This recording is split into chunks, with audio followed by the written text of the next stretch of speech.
Erev Tov, everyone. Erev Tov. And welcome to the House of Seven Beggars. It is Monday night. It is 8 p.m. here on the east side of the United States, here in the diaspora. This, of course, is the House of Seven Beggars. Therefore, it must be Zeyde's Story Corner. That's right, Zeyde's Story Corner. Okay. And we are continuing on with our books, or our reading from the book Chassidic Tales by Mayor Levine.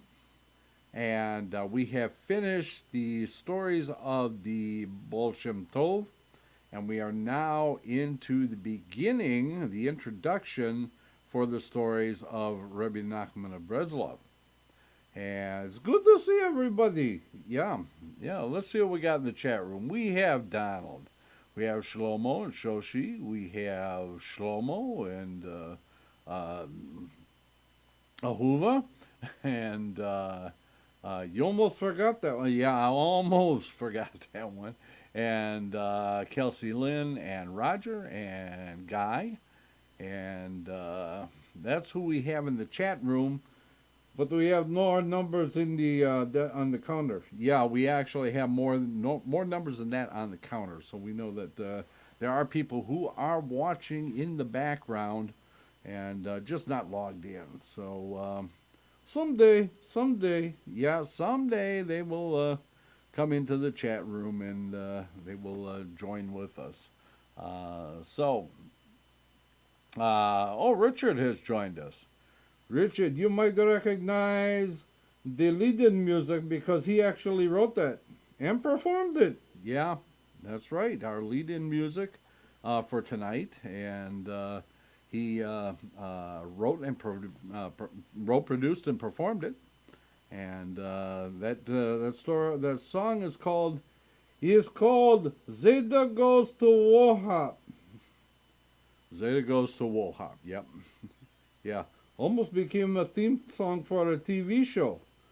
Yeah, that's true. It was actually submitted as a theme song for a TV show, and I would have been famous all over the world.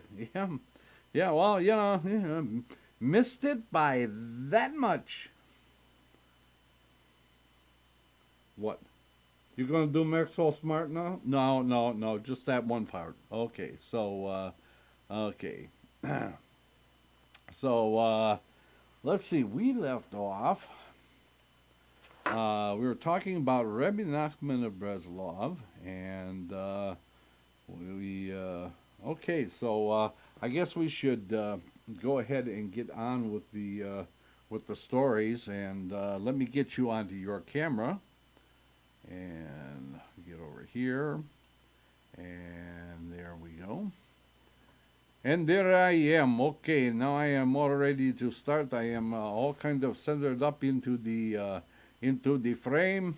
Well, kind of almost centered up into the frame. A little off, but hey, we are all a little off, aren't we? Yes.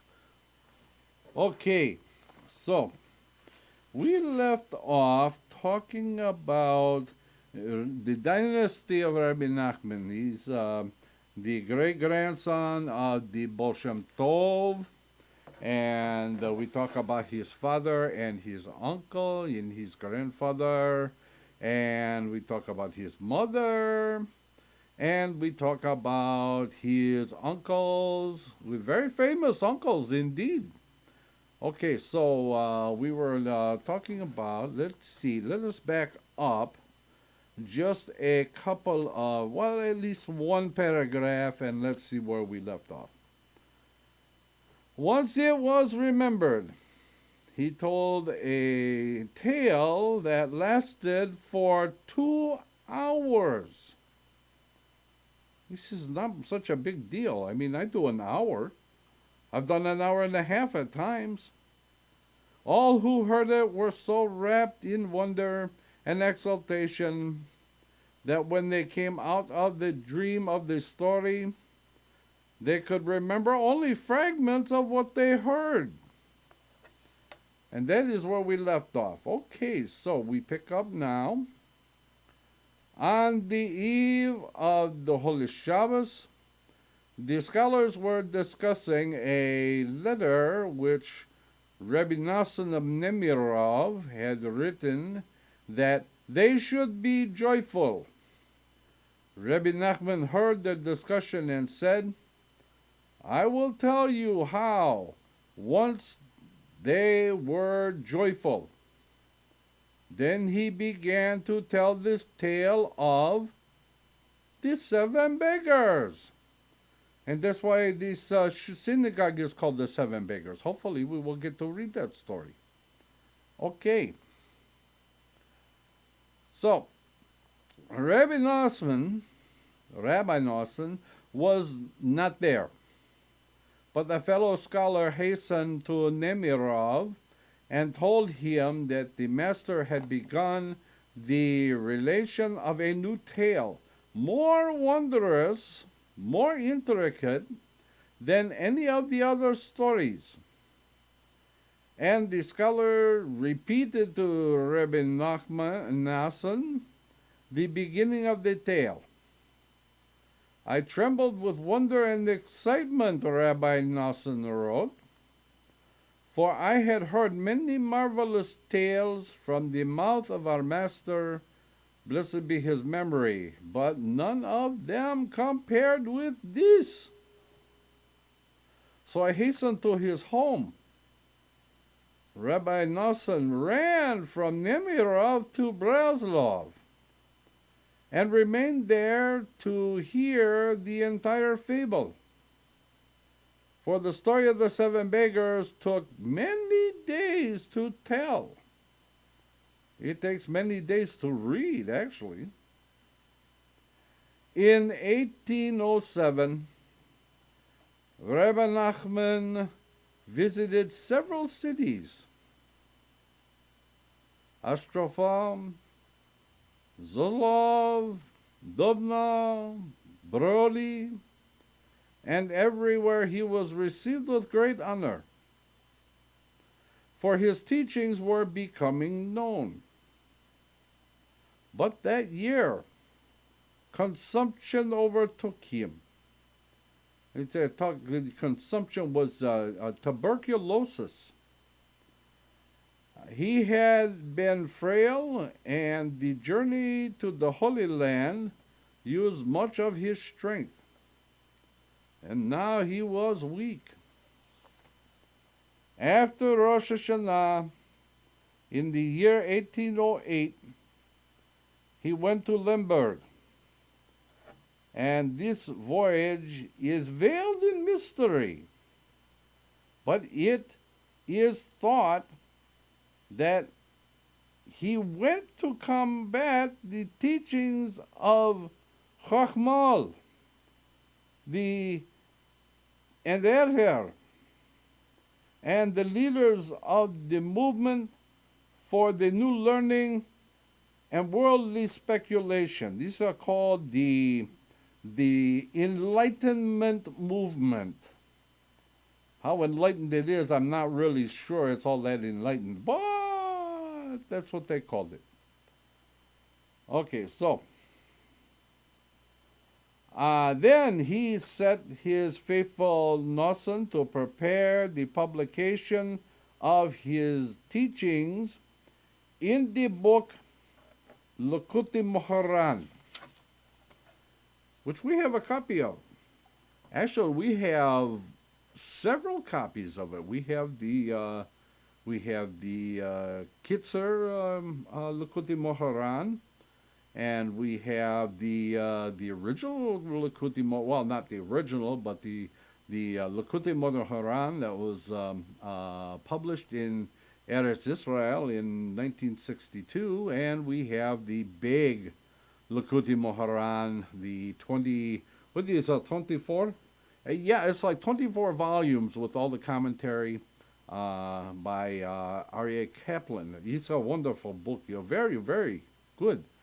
And we've read that whole series of books like 20 or like 6 times already. Okay, so anyway, so the Likutei Moharan was done in 1808 and 1809. when Rabbi Nachman returned to Breslov. But his illness was great, and he was made restless. He went from one town to another. In 1810, a fire burned down his house in Breslov, and he knew that he himself was near death. I will not die here, but in Uman, he said.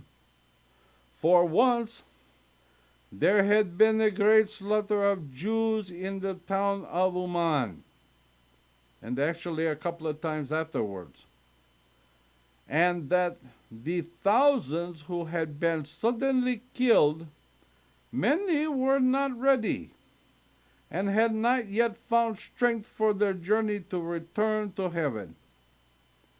Now their souls hover, weary and homeless, about the graveyard in Uman. But if a great tzaddik were to die in the town, his soul might lift all those remaining souls and carry them with it to heaven. Therefore, Rabbi Nachman wanted to die in Uman. On the 4th day of Sukkot in 1810, he called his disciples to him. When I die, burn all I have written, and burn it upon the very ground where I lie. When Rabbi Nosson saw the Master in the death agony, he cried, Rabbi, Rabbi, in whose care should you be leaving us?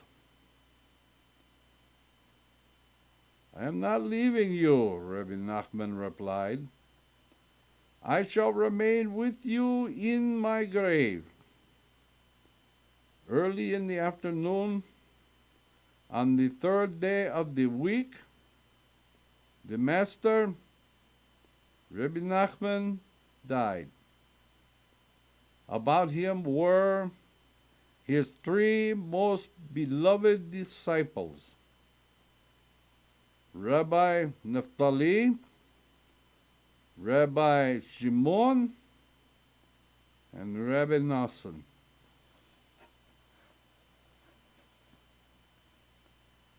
These tales contain wonders and mysteries that are hidden in secret meanings. For not one word here written is without deep purpose. Yet, even the simple reader, unlearned in the secrets of words, may read these tales with awakening, for their power is so great that no man may read them in vain. And even the simple man may see beyond the first meaning and glimpse the eternal delights and wonders in the lighting of their truth. And so now we begin the stories of Rabbi Nachman of Breslov. Okay. This first story is a wonderful story. In fact, they are all wonderful stories. This one has very deep meaning. Not quite as deep as the 7 beggars, but a lot of deep meaning. So, it is called The Lost Princess, and how she was found in the Palace of Pearls. And we begin. There was a king who had 6 sons, but only 1 daughter. He loved his daughter, more than any of his other children, and passed many long hours in her company. But one day, while they were together, the princess displeased the king, and he cried out, "May the devil take you!" God forbid such a thing for a father to say. There seemed nothing amiss that night when the princess went to bed. But in the morning she could not be found. Then the king tore his hair for grief and guilt. "It is because of what I cried out," he said, "that she is gone." Then the second to the throne, seeing the king in despair, arose and cried, "Give me a servant and a steed and gold, and I will go out and seek the princess." For a long time he rode through wasteland and desert in search of a missing maiden. Once as he passed in the desert, he saw a road at the edge of the sand and thought, "I have ridden so long in the desert without meeting anyone. Perhaps the road will lead me to a city." The road did lead him to a great castle, guarded by hosts of warriors. The prince was afraid that he would not be allowed to enter the castle, but nevertheless he dismounted from his steed and went up to them, and they allowed him to pass through the gate. Then he came upon a magnificent courtyard and saw a marble palace before him. He went into the palace and walked through the halls that were studded with alabaster pillars. Now, anybody who has studied Kabbalah will recognize what we are talking about here. Okay, that's all I'm going to say. Guards stood in the passageways, but no one questioned him. And he went from room to room until he came to the chamber of the throne, where a king was seated. Tables laid with delicate food were along the walls of the room. The prince ate of the delicacies. Then he lay down in the corner of the chamber, where he might not easily be seen, and watched to see what would happen. Musicians played upon their instruments and sang before the king. Soon the king held out his hand and commanded the queen be brought. Then the music became more joyous, and people danced in the court and made merry and drank, for the queen would soon appear. Then the queen came into the chamber. She was given a smaller seat next to the throne. The wanderer looked upon her and saw that she was indeed the princess he sought.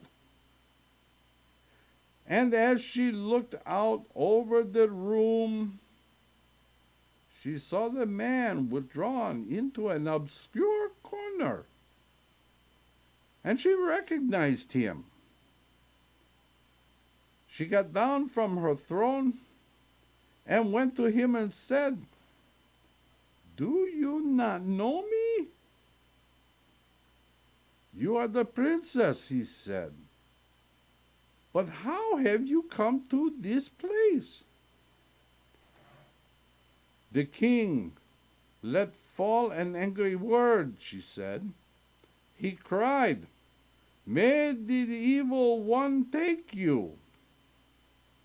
And this is the palace of evil." The king is grief-stricken because of what he has done, and I have sought for you these many years, the wanderer told her.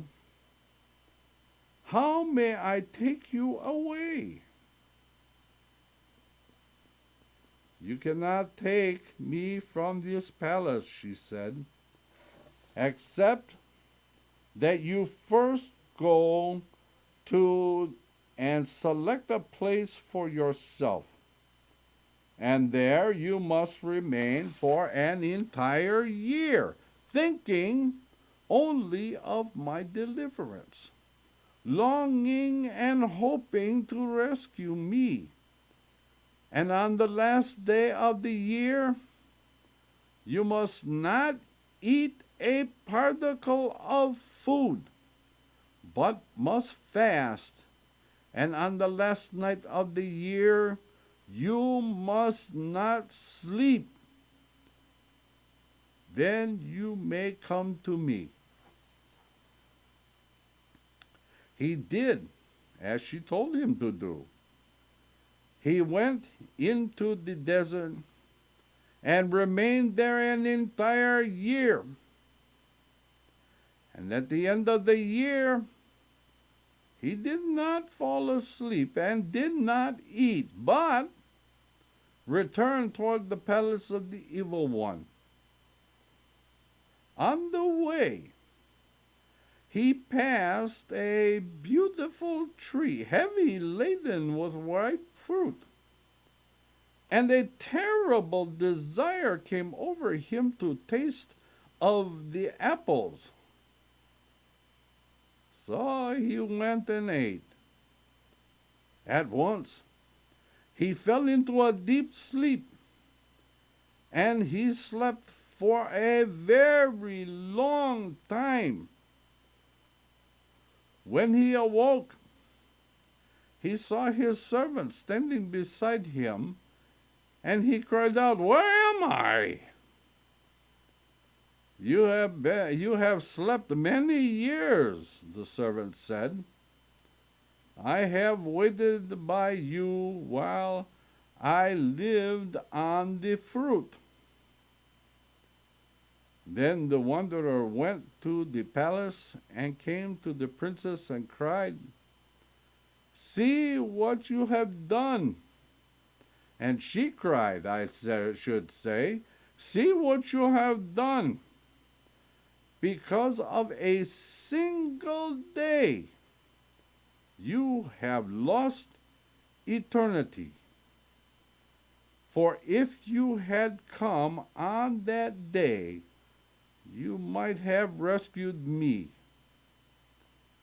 I know that it is difficult to refrain from eating, and it is especially difficult on the last day, for the evil spirit was strong in you on the last day. But you must go again and choose a place and remain there another year, praying and longing and hoping to deliver me. On the last day of the year, you may eat, but you must drink no wine, for wine will cause you to sleep. And the most important thing of all is not to sleep." He went back to the wilderness and did as she told him to do. But on the last day, as he was returning to the palace, he saw a flowing spring. he said to his servant, "Look, that fountain of water is red, and it has an odor of wine." Then he knelt and tasted of the spring, and at once fell to the ground and slept. He slept for many years.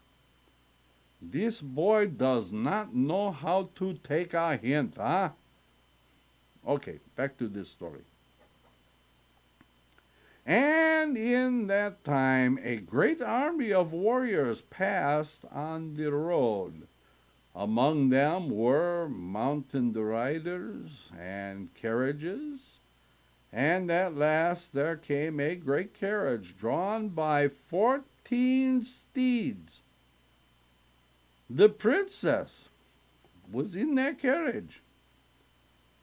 But when she saw the wanderer's servant on the road, she ordered the carriage to be halted. And she went down and saw the wanderer sleeping. And she sat by him and wept. "Poor man," she said, "so many years you have sought me, and wandered so far, and endured so much pain, and yet, because of a single day, you have lost me. And see how you must suffer, and how I suffer, because of that day." Then she took her veil from her face. She wrote upon the veil with her tears, and left it beside him. And she got into the carriage and rode away. And that's where we're going to stop right now. We are going to take our break, and when we return, we shall see if this poor guy can actually manage to stay awake for a change. Okay, so everybody, we will be back in 6. Everybody stay tuned. Okay? Let's all go to the lobby. Let's all go to the lobby. Let's all go to the lobby to get ourselves a treat. Delicious things to eat. The popcorn can't be beat. The sparkling drinks are just dandy. The chocolate bars and the candy. So let's all go to the lobby to get ourselves a treat. Let's all go to the lobby to get ourselves a treat. It's intermission time, folks, so hurry, hurry, hurry. Step right over to our refreshment center for the most extravagant array of refreshment goodies ever assembled under one roof. Enjoy breathtaking, mouth-watering goodies, everything from a snack to a delicious full meal. At our refreshment center, you'll find a large variety of goodies to satisfy your hunger, your thirst, or your sweet tooth. So hurry, hurry, hurry. Visit our refreshment center now. The show starts in 5 minutes.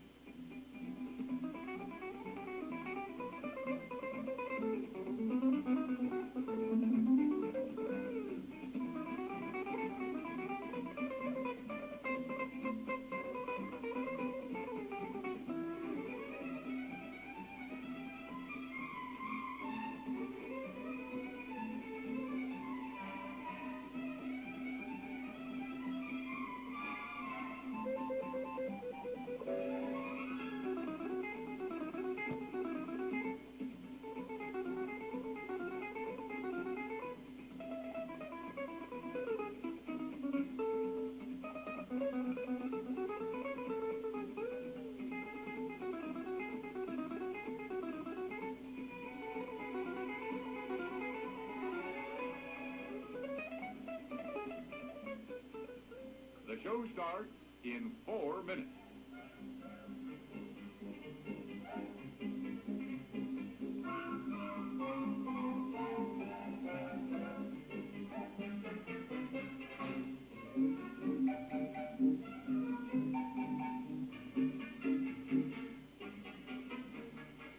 The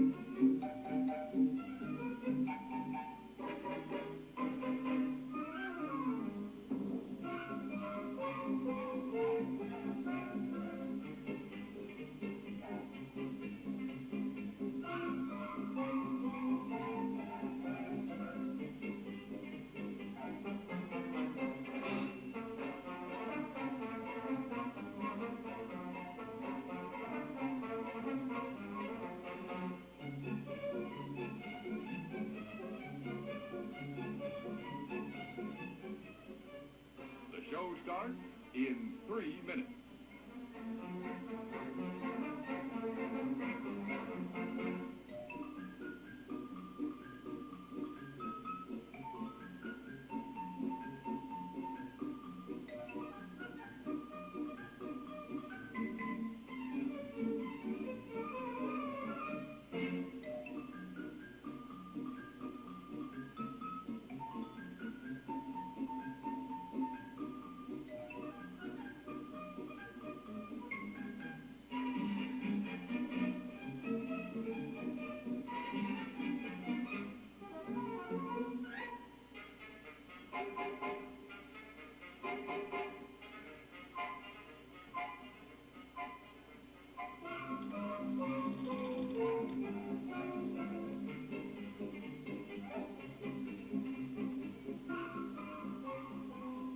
The show starts in 2 minutes.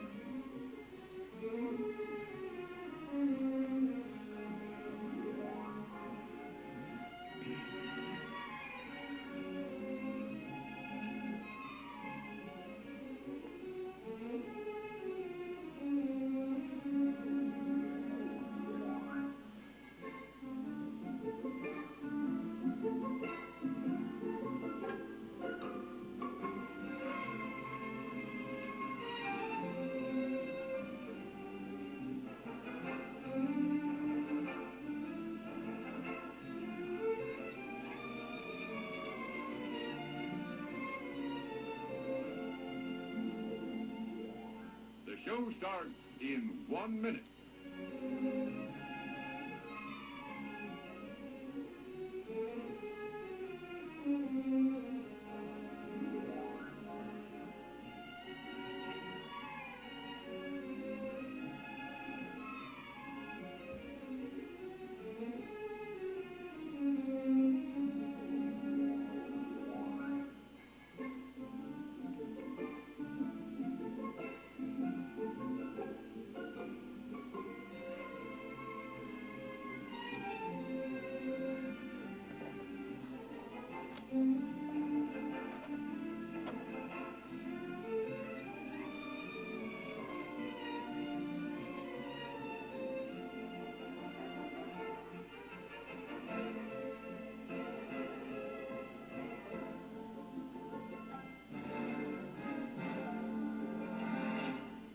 And now, on with the show.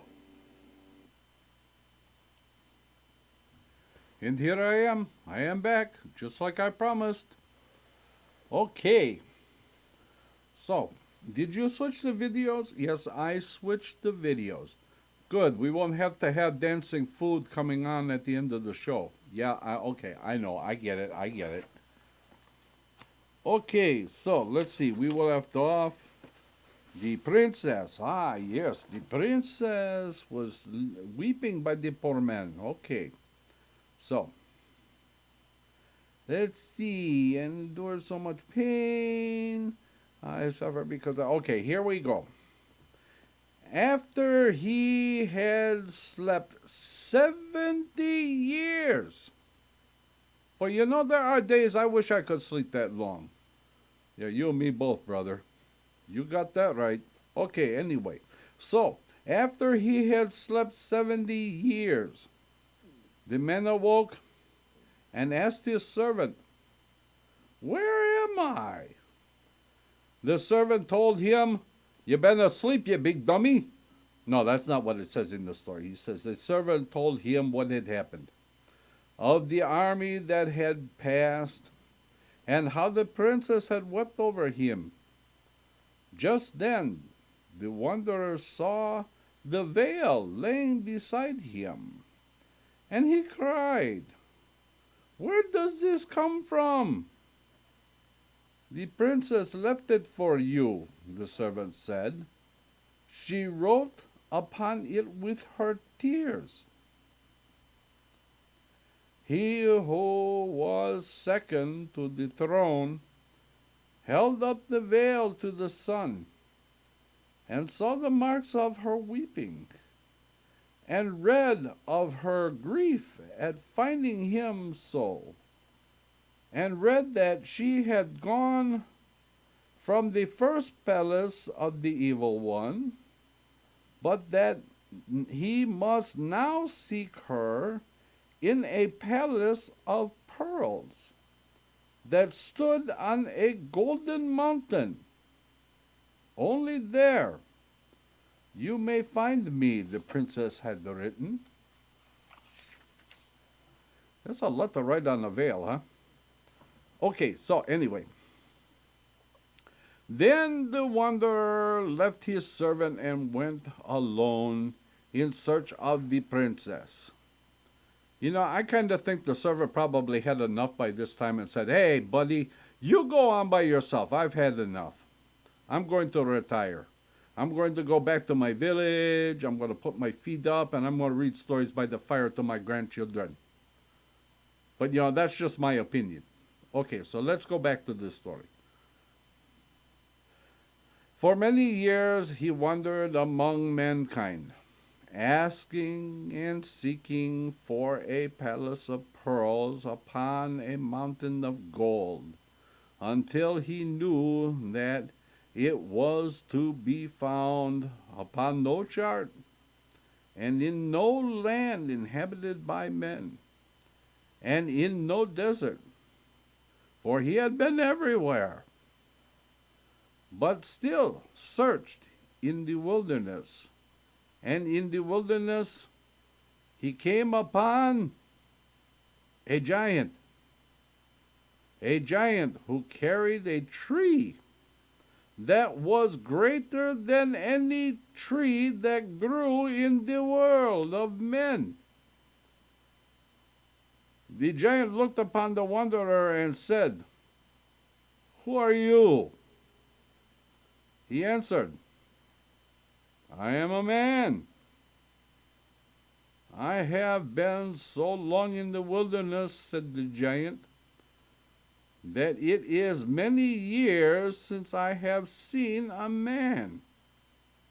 And he looked at the man. The man said, "I seek a palace built of pearls upon a golden mountain."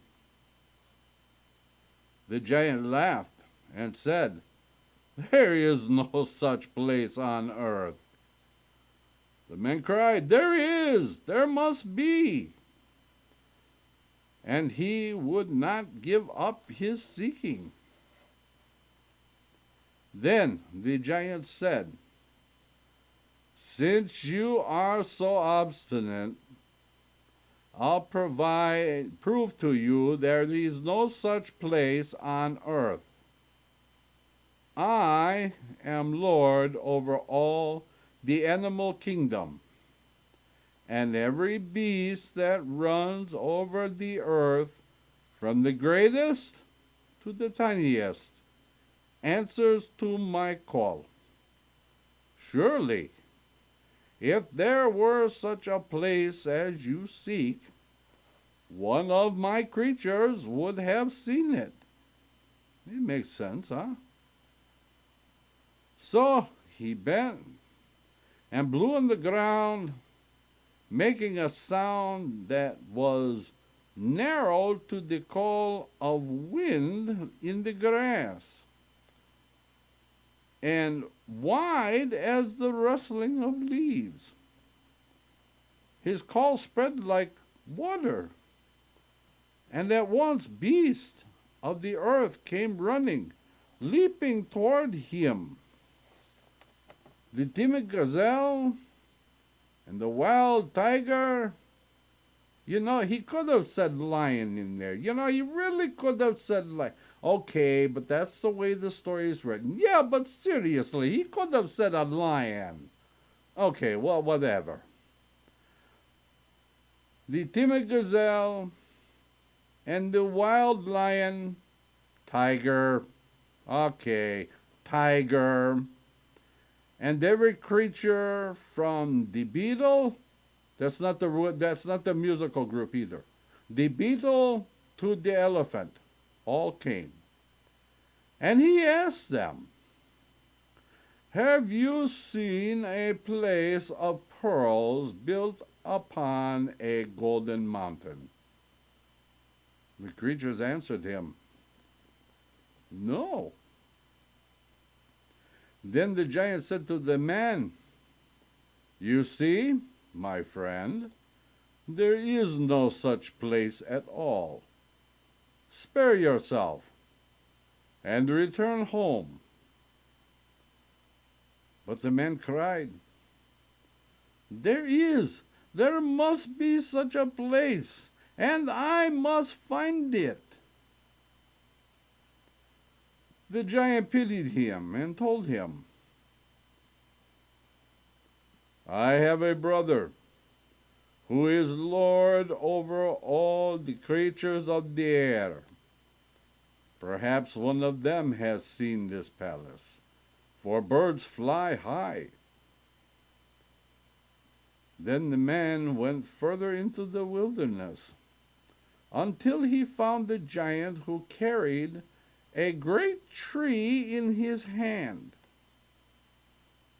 "Your brother has sent me to you," he said, and he told the giant of his quest.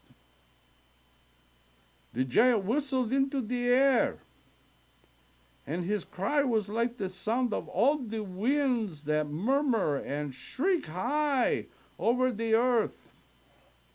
At once, every winged creature, insect and eagle, answered his call. But none had seen a palace of pearls upon a golden mountain. "You see," said the giant, "there is no such place at all.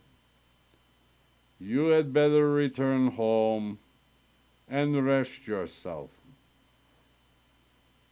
But the man cried, there must be such a place, and I will not rest until I find it."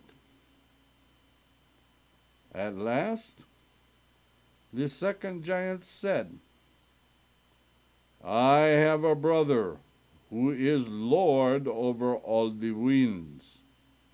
Go to him. Perhaps he can help you." After many years of wandering, came to the third giant, who carried a still greater tree in his hand. And the wanderer told the giant what he sought. The giant opened wide his mouth, and the call he hurled over the world was like the tumult of colliding heavens. In that instant, all the winds came over the earth, came rushing to him, and he asked them, "Have you seen a palace of pearls upon a mountain of gold?" But none of them had seen such a thing. "Someone is jesting with you and has sent you on a fool's quest," the giant said to the man. "Better go home and rest yourself." But the man cried, there must be such a place." Just then, another wind came, hastening to the giant, and lay breathless and weary at its feet. "You have come late," the giant cried angrily, and he lifted the great tree to lash the wind. "Why did you come tardy to my call?" "Master," the wind said, "I came as soon as I could, but I could not come sooner, for I had to carry a princess to a mountain of gold, on which there stands a palace built of pearls." The man heard and was overjoyed. "Can you take me there?" he begged. The wind answered, "I can." Then the master of winds said to the man, "You will have need of gold where you are going, for in that city all things are of high worth." And he took a wonderful purse and gave it to the wanderer. "Wherever you put your hand into this bag," the giant said, "you will find it filled with gold. No matter how much gold you draw out of it." Boy, I sure wish I had that bag. Then the wind took up the wanderer and set him down upon the golden mountain. The wanderer saw the palace of pearls and stood within a wonderful city. And the city was surrounded by many walls guarded by warriors. But he put his hand into his marvelous purse and gave them gold, and they let him pass. And when he came into the city, he found that it was a pleasant and beautiful place. Then he lived there for a long while, and there the princess lived.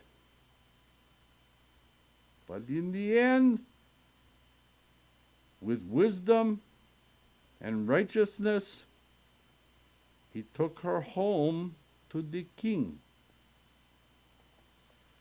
Now, that is the end of the story, but this is not actually the end of the story. This story goes on to this very day, and we continue to write it. This is one of the mysteries of the stories of Rabbi Nachman of Breslov. Okay, this next story is called The Broken Betrothal, and the portrait over the fountain. Sounds like an interesting title, eh? Let's find out. Okay. There was once an emperor who had no child to rule after him. And in another land there was a king who was also childless. The emperor went on a journey in search of a sage who might tell him how to come by a child. And the king too went on such a journey. King and emperor stopped one night at the same inn, though they did not know each other.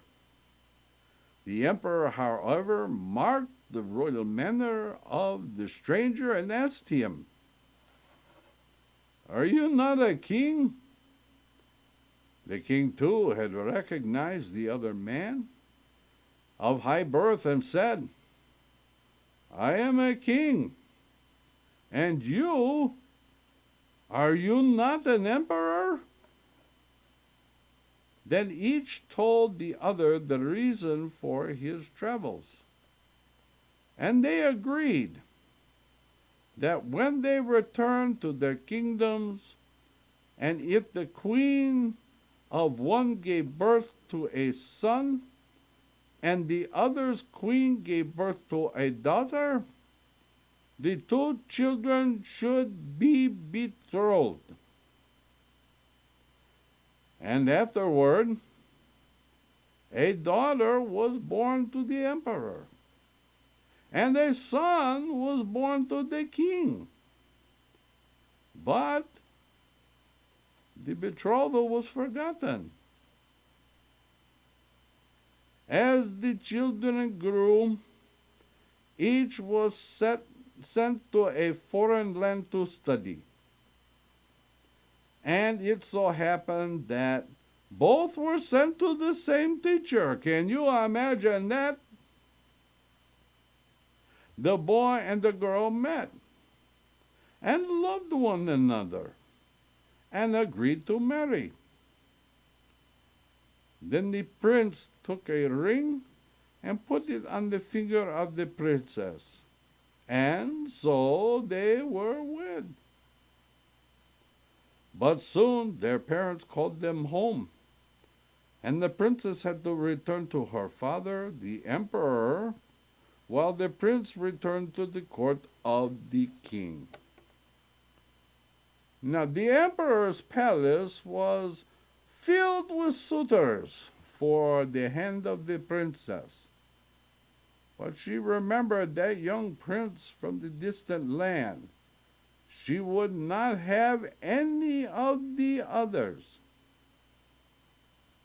In his far country, the prince was unhappy, longing day and night for his beloved. The king commanded entertainment for the boy in the palace, or rode with him over their domain, but the young man would not be cheered. And at last he fell ill with melancholy. Then the king asked the prince's servant, "Perhaps you know what troubles him." The servant remembered the wedding and told the king that the prince was married and longed for his bride. "Who is his bride?" asked the king. And that is where we are going to stop our story for this week. You know how much I like a cliffhanger. Okay. I want to thank everybody for being here this evening. I hope you will be with us on Wednesday night for the Torah study with Rabbi A. and Reb Reuven. I hope Reb Reuven is back. And don't forget, on Friday is Kabbalat and Mariv Shabbat, and Shabbat morning Shakrit and Musaf. So, until the next time we are together, my dear friends, I will say, Laila Tov.